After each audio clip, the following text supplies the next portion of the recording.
So I'm Alan. And I'm Preston. And this is experiment 16D from the Heath lab textbook. The following presentation is art in class results from this experiment. We hope you enjoy. We know we didn't. Oh yeah. Hi. Hi. Your turn. Hi, I'm Preston.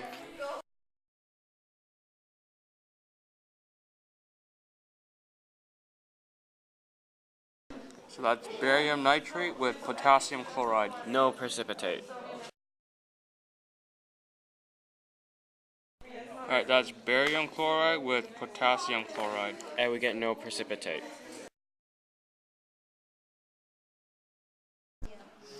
Potassium chloride and the sodium carbonate, we do not get a precipitate. That is potassium chloride with sodium nitrate. And we get no precipitate again.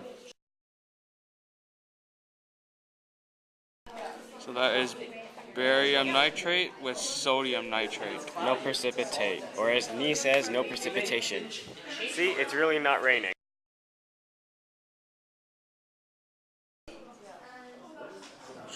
That is barium chloride with sodium nitrate. No precipitate. Okay, so this is sodium. I don't know what this is. Okay, so this is sodium nitrate redone with sodium carbonate, and we do not get precipitate this time.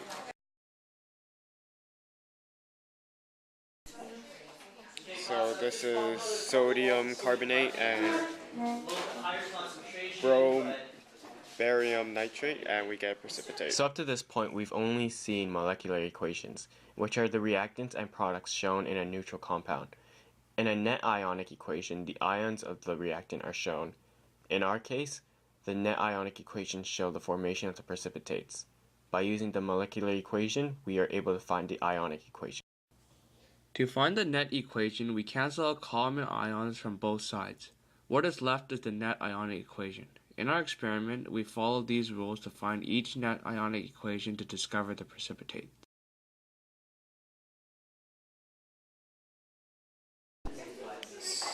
So this is sodium carbonate and barium chloride, and we get precipitate.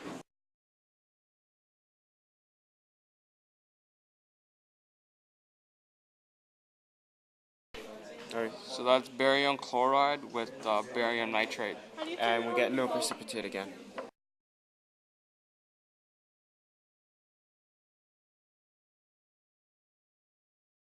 Alright, so this is sodium sulfate with barium nitrate. A precipitate. Yay, Oprah.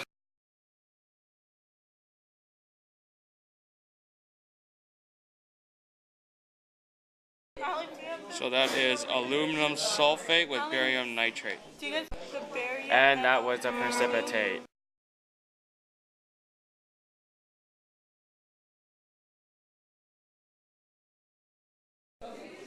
So that's strontium nitrate with barium nitrate. And we get no precipitate. So that is barium chloride with barium nitrate. And we get no precipitate. So that is sodium sulfate with barium chloride. And we get a precipitate.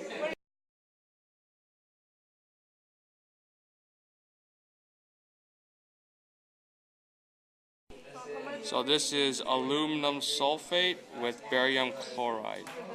We get a precipitate again.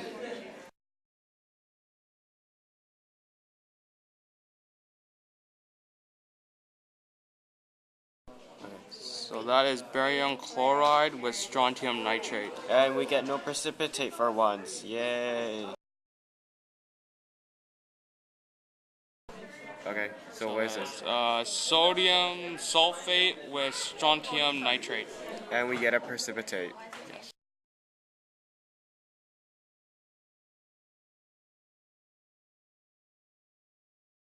Okay. So that is aluminum sulfate with strontium nitrate. And we get a precipitate.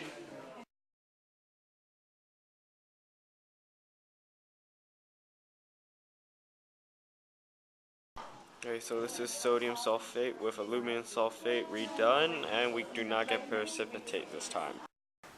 In these experiments, some solutions form precipitates, while others didn't. Precipitates are formed when a double replacement reaction occurs. A precipitate is a solid that is formed when two aqueous solutions are mixed together. When aqueous solutions are mixed, the non-metal ions switch places. As a result, one of the solutions acts as a solvent. A solvent is the substance they have most of. In this case, the aqueous solutions are the solvents. The other solution is a solute. Cut away now. Go.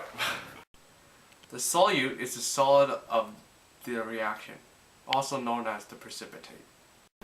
Throughout these reactions, the forming of a precipitate is at constant equilibrium. This occurs at a molecular level and therefore is not noticeable by the human eye. Ow. In diagram 1, you will see a test tube with a mixture of solvent and precipitate. The reaction that forms precipitate is at a constant equilibrium. Because these are saturated solutions, the solvent is unable to dissolve the solute any further, resulting in a precipitate. In these reactions, there's an aqueous solution that is present in gray and a solid solution present in red.